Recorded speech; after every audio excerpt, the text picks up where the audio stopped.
반갑습니다. 어제는 어떻게 보내셨나요? 언제나 그렇듯이 하나님이 잘해주시는 하루가 되셨을 것이라고 믿습니다. 하나님 우리 모두에게 오늘 또 8월 11일이라는 하루를 허락해 주셨습니다. 너무 소중한 날 하나님의 말씀과 기도로 하루를 시작하길 원합니다. 오늘 여러분과 나눌 말씀은 신명기 11장입니다. 신명기 11장은 가나안 땅은 어떻게 차지해야 되는지를 알려주고 있고요. 그리고 차지하는 가나안 땅은 어떤 곳인지 알려주고 있고요. 가나안 땅에 들어가서는 어떻게 살아야 하는지도 알려주고 있습니다. 먼저 가나안 땅은 어떻게 차지해야 되는지에 대해서 살펴보도록 하겠습니다. 1절의 말씀을 보면요. 그런즉 내 하나님 여호와를 사랑하여 그가 주신 책무와 법도와 규례와 명령을 항상 지키라고 합니다. 누가 차지하는 것입니까? 하나님을 사랑하고 그의 말씀을 지키는 자가 그 땅을 차지한다는 것을 알려주고 있습니다. 그래서 8절에 보면 그러므로 너희는 내가 오늘 너희에게 명하는 모든 명령을 지키라. 그리하면 너희가 강성할 것이요 너희가 건너가 차지할 땅에 들어가서 그것을 차지할 것이며 또 여호와께서 너희의 조상들에게 맹세하여 그들과 그들의 후손에게 주리라고 하신 땅 곧 젖과 꿀이 흐르는 땅에서 너희의 날이 장구하리라. 이렇게 약속을 하고 있습니다. 하나님의 말씀을 지키는 것, 그것이 그 땅에 들어가는 것이고 그것을 차지하는 것이다. 그것이 젖과 꿀이 흐르는 땅에서 장구하게 되는 방법이다. 이것을 이야기해 주고 있습니다. 2절부터 7절은 하나님께서 큰 일을 행하셨다는 것을 알려주고 있는데요. 먼저 애굽에서 하나님께서 큰 일을 행하셨는데요. 그곳에서 여호와의 교훈을 받았고 하나님이 행하신 10가지 재앙을 통해 하나님의 이엄을 그들은 보았습니다. 하나님께서 표심팔로 애굽 왕에게 행하셨던 이적과 기사를 보게 되었죠. 홍해 바다에서 애굽 군대와 그 말과 병거를 향해 하나님께서 홍해물로 그들을 덮으셔서 멸하셨던 것도 보았습니다. 광야에 있을 때도 이스라엘은 하나님의 큰 일을 경험했습니다. 루벤 자손이 하나님의 권위에 저항하다가 그들과 그의 가족들이 당하는 수단을 보았습니다. 하나님의 구원, 하나님의 심판이 무엇인지 그들은 보았다는 것입니다. 가나안 땅은 어떤 사람들이 차지하는가? 큰 일을 행하시는 하나님을 믿는 자가 차지한다. 큰 일을 행하시는 하나님께서 주시는 그 말씀으로 살아가는 자, 그들이 가나안 땅을 차지하게 된다는 것을 1절부터 9절은 우리에게 이야기해 주고 있습니다. 10절 이하는 이스라엘이 들어가는 가나안 땅이 어떤 곳인지를 알려주고 있는데요. 그곳은 애굽 땅과 같지 아니한다고 10절은 말합니다. 애굽은 나일강이 있는 곳입니다. 이곳으로 인해 애굽 사람들은 풍부한 곡식을 얻을 수 있었습니다. 그런데 가나안 땅은 이보다 비교할 수 없는 땅이라고 합니다. 왜냐하면요, 이 땅은 하나님이 돌보시는 땅이기 때문입니다. 그곳은 산과 골짜기가 있어서 하늘에서 내리는 비를 흡수한다고 합니다. 그곳은 이른 비와 늦은 비가 내리는 땅인데요.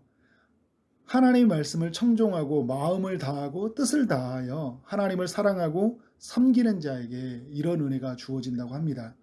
그로 인해서 포도주와 기름을 얻게 되고 가축을 위하여 들의 풀을 얻게 되고 먹고 배부르는 곳이 가나안 땅이라고 합니다. 너무 좋은 땅, 너무 은혜스러운 땅입니다. 가나안 땅은 하나님의 나라를 보여주는 모형과 같습니다. 예수 그리스도 안에서 우리 모두에게 가나안 땅의 그 축복이 우리에게 주어졌다는 것입니다. 이미 우리에게 주어졌고요. 아직 우리에게 남아 있습니다. 하나님의 아들 예수 그리스도가 이 땅에 오실 때 우리는 완성된 그 하나님의 나라 안에서 영원히 마르지 아니하고 줄이지 않은 그 양식을 먹는 기쁨, 하나님이 돌보시는 그 기쁨을 누리게 될 줄 믿습니다.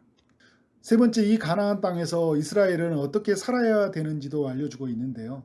16절에서 마음의 미혹을 받아서 다른 신들을 섬기며 절하지 말라고 합니다. 오직 하나님 한 분만을 섬기고 살라는 것입니다. 하나님은 이스라엘 백성들에게 해주셨던 말을 그들의 마음과 뜻에 두고 살기를 원했습니다. 또 그것을 잊지 않기 위해서 손목에 매어 기호를 삼고 미간에 붙여 표를 삼고 자녀에게는 어디에 있든지 주의 말씀을 따라 살아가도록 가르치라고 합니다. 오직 주의 말씀을 지켜 행하여 하나님을 사랑하고 그의 모든 도를 행하는 자가 가나안 땅 안에서 머물게 된다는 것입니다. 누구도 당하지 못하는 하나님의 보호하심 속에 살게 됩니다. 하나님은 가나안 땅에 복과 저주를 함께 두었는데요. 하나님의 말씀대로 사는 자에게는 복을 누리게 될 것입니다. 그런데 하나님의 말씀대로 살지 못하게 되면 그것은 저주를 받게 되어 있습니다. 하나님께 복을 받는다는 게 무엇일까요? 그 땅을 차지하게 될 것이고 그 땅에 풍성한 열매를 맺게 될 것이고 그날이 장구하게 될 것입니다. 하나님께 저주를 받는다는 것은 무엇을 의미하는 것일까요? 그들은 그곳에서 맺혀진 열매를 빼앗길 것이고 그들은 그 땅에서 쫓겨날 것이고 그들은 죽음을 맞이하게 될 것입니다. 이스라엘은 이것을 기억하고 어떤 일이 있더라도 가나안 땅에서 하나님의 말씀을 붙잡고 살아가야 된다는 것입니다. 말씀을 정리하도록 하겠습니다. 신명기 11장이 우리에게 교훈하는 것이 무엇일까요? 하나님을 바라보는 것이겠죠. 큰일을 행하시는 하나님, 애굽에서 큰일을 행하셨던 하나님은 광야에서 큰일을 행하셨고 가나안 땅에서도 큰일을 행하실 것이라고 약속합니다. 우리 삶에도 하나님께서 큰일을 행하셨다는 거 아십니까? 하나님의 최고의 큰일이 무엇입니까? 하나님의 아들을 우리 가운데 보내신 일입니다. 그가 우리를 위해서 죽으시고 부활하셨습니다. 그리고 그 부활하신 몸으로 우리를 초대하게 하셔서 우리가 그 안에, 그가 우리 안에 머무르게 하셨다는 것입니다. 하나님은 예수 안에서 날마다 큰일이 무엇인지 순간순간마다 지금도 우리에게 보여주고 있다는 것입니다.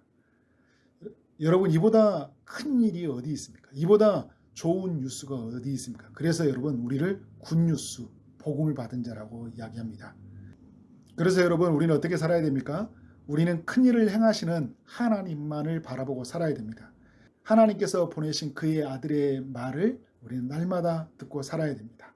오늘도 성령을 통해 말씀하시는 주의 음성을 듣기를 원합니다.